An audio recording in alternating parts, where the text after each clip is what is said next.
In this video, we will learn how to import any packages using Python. So first of all, we write import for importing any package.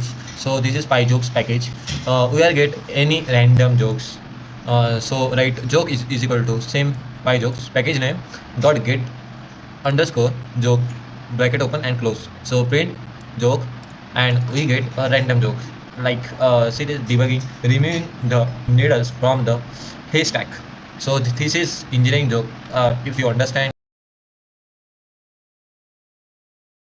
guys. So today we are learn second package. This package is reading our text. So you can see we are write first import to import our package in Python. So write pyttsx3. This is a package which is using for read a text